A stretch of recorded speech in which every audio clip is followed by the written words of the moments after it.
Halo Sobat Olah Bola, welcome back di Ngolah Bola bareng gue Rizky Melia.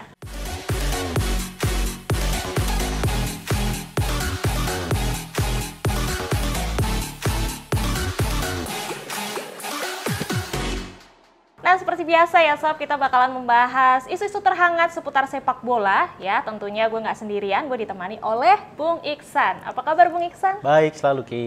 Wih, baru lagi nih jersinya Bung Iksan ya. Seperti biasa, setiap episode Bung Iksan selalu memakai jersey yang anti mainstream. Ini jersey klub mana lagi nih Bung Ini klub Iksan? Liga 3 Yogyakarta, Persiko Kulon Progo musim lalu main. Oke, kok lucu banget ya gambarnya, gambar sawah nih.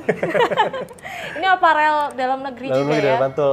Ya, saya juga pernah nanya akhirnya ke ownernya nih, sama desainernya juga lah. Iya. Ini kenapa sih milih ini gitu kan? Sebenarnya dia bilang ya balik ke nostalgia kita masa kecil gitu kan. Oke. Ada gunung, sawah, dan itu juga landscape Kulon Progo itu seperti itu, katanya seperti itu. Jadi ada pegunungan, ada sawah, dan itu yang akhirnya jadi inspirasi ya. mereka gitu untuk bikin nih jersey away di musim lalu. Oh, musim lalu. Wah, sepertinya banyak banget nih koleksinya Bung Iksan ya, jersey-jersey Liga 2, Liga 3. Kayaknya kita kapan-kapan perlu datang kali ya ke rumahnya Bung Iksan ya. Kita geledah kali ya, geledah koleksi jersey-nya Bung Iksan nih. Sekarang yang isu yang lagi hangat nih, Liverpool. Oke. Liverpool ini kenapa musim ini performanya anjlok nih Bung Iksan ya. Kemarin habis kalah dengan Nottingham Forest 1-0 nih. Dan Liverpool juga belum menang pertandingan away. Ada apakah dengan Liverpool? Ya. Ini sebenarnya Liverpool tuh kayak puncak gunung es dari berbagai kesalahan mereka di menurut saya bursa transfer ya dari beberapa musim terakhir gitu kan, mulai dari 2 musim lalu ketika mereka kehilangan Gini Wijnaldum, nggak dicari pemain yang setipe dengan dia, cuma akhirnya berharap ke Thiago Alcantara tapi cedera terus gitu kan. Terus terlalu berharap sama James Milner, pemain tua yang mungkin memang serba bisa, tapi musim ini usianya udah 37 tahun, bisa berharap apa gitu kan. Cristiano Ronaldo aja 37 tahun, udah jadi ya gitulah di MU kan. Dan saya katakan juga selain musim ini mereka juga kehilangan Sadio Mane yang selama ini nggak cuma soal gol, soal assist, tapi juga soal mentalitasnya dia. Makanya saya katakan kenapa sekarang Liverpool kehilangan mentalitas monsternya, ya salah satunya karena kehilangan pemain seperti Mane, seperti itu menurut saya. Dan di luar itu juga sebenarnya badai cedera juga kan jadi pengaruh kan. Di sebulan terakhir ini Diogo Jota cedera, dipastikan dia absen di Piala Dunia. Wow. Terus Luis Diaz yang selama ini paling kerja keras mainnya gitu kan, ketika salah buntu, Roberto Firmino nggak terlalu oke, ada dia pemecah kebuntuan gitu kan. Terus juga kemarin Thiago Alcantara baru sembuh. Di satu sisi juga pertahanannya Ibrahim Konate, Joel Matip, masih itu juga cedera, ya? itu silih berganti aja cedera terus gitu kan. Jadi cuma Virgil van Dijk aja yang fit gitu kan. Ditambah lagi dia juga nggak punya pelapis yang oke untuk gelandang bertahan. Jadi ketika Fabinho nggak terlalu bagus gitu kan, Jordan Henderson dipaksa buat main sebagai gelandang bertahan nggak terlalu oke gitu. Makanya sekarang di musim ini kalau Rizky perhatiin tuh Liverpool udah main 3 taktik yang berbeda gitu kan, 4-3-3. Mereka tinggalkan, akhirnya sekarang sempat main 4-2-3-1, terus di 3 game terakhir kemarin main dengan 4-4-2 gitu kan. Salah main lebih jauh di sayap dengan untuk nyuplai duet Firmino sama Darwin Núñez. Dan ini sesuatu pekerjaan yang sangat berat buat Klopp gitu kan untuk benahi ini gitu kan. Di satu sisi soal mentalitas, soal badai cedera, di sisi lain dia gimana caranya buat balikin lagi nih performa timnya. Kemarin oke tuh lawan City kan. Jadi kalau bisa dilihat emang Liverpool sebenarnya butuh pemicu aja nih, ketika lawan tim-tim jago, lawan City mereka semangat gitu kan. Mirip MU ya, kalau lawannya tim klub-klub gede gitu kan. MU kan kalau kita lihat MU di musim ini koleksi mereka poin lawan tim besarnya 2,95 gitu kan, Big Six Liga Inggris. Ketika lawan tim di bawahnya cuma 1,9 poin per game. Itu kan MU seperti itu. Nah, Liverpool juga kemarin kita lihat seperti itu gitu kan. Lawan West Ham yang lumayan ketika diserang terus dia bisa menang, lawan City juga seperti itu. Tapi ketika lawan Nottingham Forest dia sangat dominasi. Ya seperti itu gitu kan. Jadi emang ini jadi pekerjaan rumah yang banyak banget harus dikerjakan Klopp, terutama setelah nanti mereka jeda Piala Dunia masuk ke bulan Januari Februari nanti. Terus kita beralih ke Serie A Italia ya, Juve. Ada apa sih sebenarnya dengan Juve? Kenapa Juve belakangan ini drop say?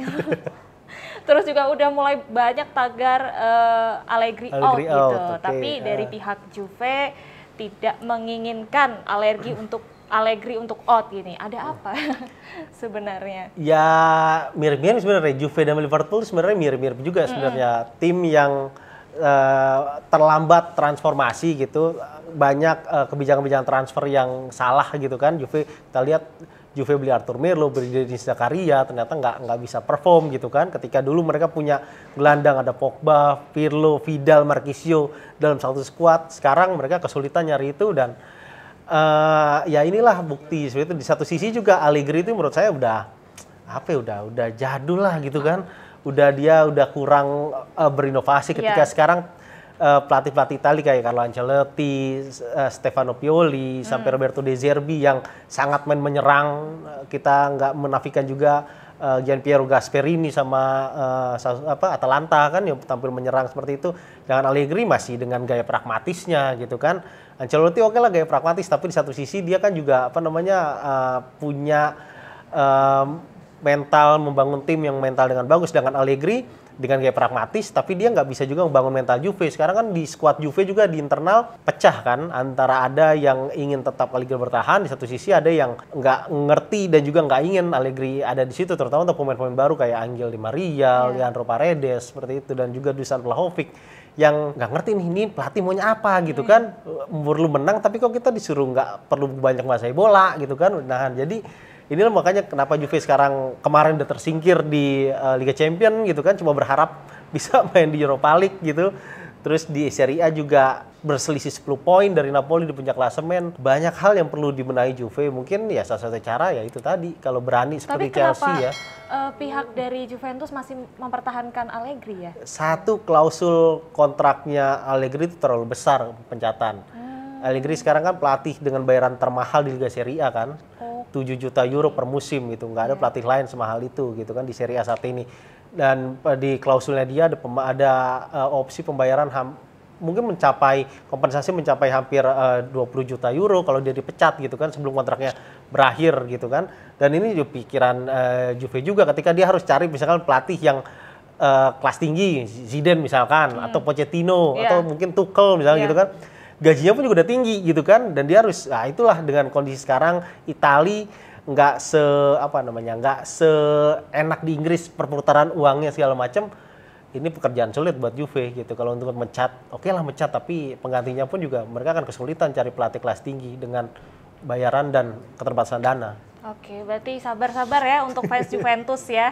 Nah, selanjutnya ada Gavi yang baru-baru ini borong trofi ya. Ada Golden Boy dan juga Coppa Trophy kemarin. Betul. Banyak yang bilang Gavi ini nggak layak sebenarnya dapat 2 trofi itu. Yang lebih layak Bellingham atau Musiala. Setuju nggak sih, Bung Eva?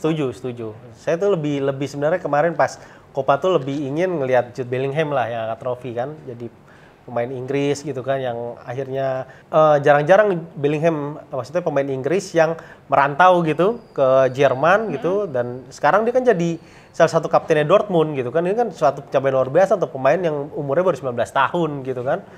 Mainnya juga dia bisa banyak posisi, serba bisa di tengah, sudah jadi andalan Southgate juga di timnas Inggris untuk Euro kemarin 2020, dan Piala Dunia ini juga dia salah satu andalan. Di Piala Dunia ini nanti saya rasa Inggris tuh Bellingham udah mengunci satu posisi bersama Declan Rice untuk di lini tengah. Mungkin nanti di lini tengahnya Inggris ada Declan Rice, ada Jude Bellingham sama Mason Mount untuk gelandang serangnya gitu. Satu sisi juga ada Jamal Musiala yang wonderkid yang luar biasa banget, main di Munchen, umur masih remaja gitu, tapi bisa jadi sekarang salah satu lumbung gol. Ketika kemarin Thomas Muller cedera, dia bisa ganti posisi Muller. Tapi ketika Muller main, dia bisa main agak sedikit sebagai box to box, bukan gelandang serang. Dan ini pemain juga serba bisa gitu kan. Sempat diperebutkan Inggris sama Jerman, akhirnya dia milih ke Jerman gitu kan. Dan bersama Hansi Flick dia juga jadi andalan juga, mungkin salah satunya juga dia bakal jadi mengunci tempat di timnas Jerman di Piala Dunia juga bisa jadi tempatnya Jamal Musiala juga gitu kan. Nah Gavi ini apa ya, bisa dikatakan bahwa dia ya Ballon d'Or atau sebuah trofi bergengsi ini kan lebih suka tanda kutip pemain-pemain dari Liga Spanyol gitu. Oh gitu, berarti itu benar ya kalau misalkan mau dapat itu harus bermain di Barcelona. Nah itu kan yang anekdot itu yang jadi banyak yang bilang oh ini Lewandowski kenapa ngotot banget gitu kan mau pindah ke Barca, ya salah satunya itu seperti itu gitu kan. Oh iya sekarang gue tahu nih. Gavi seperti itu, meskipun emang Golden Boy yang dibuat Tuttosport Italia atau Coppa Trophy dari France Football di Prancis memang pakai polling gitu kan. Tapi kita lihat kalau dengan kualitas, mungkin Gavi baru musim kemarin main, itu pun setelah Xavi masuk gitu kan di pertengahan musim, saya rasa masih terlalu kurang lah gitu kan. Meskipun yang permainannya oke lah dia sama Pedri, tapi nggak punya magis seperti Bellingham atau nggak punya hal yang X factor seperti Jamal Musiala, itu menurut saya. Oke. Jadi mestinya dua pemain itulah. Udahlah, Gavi masih bisa tahun depan gitu kan. Iya, benar-benar banget. Aneh banget sih sebenarnya ya, kenapa dia bisa menang ya. Faktor apa ya dan statistik apa nih yang dilihat dari Gavi gitu ya.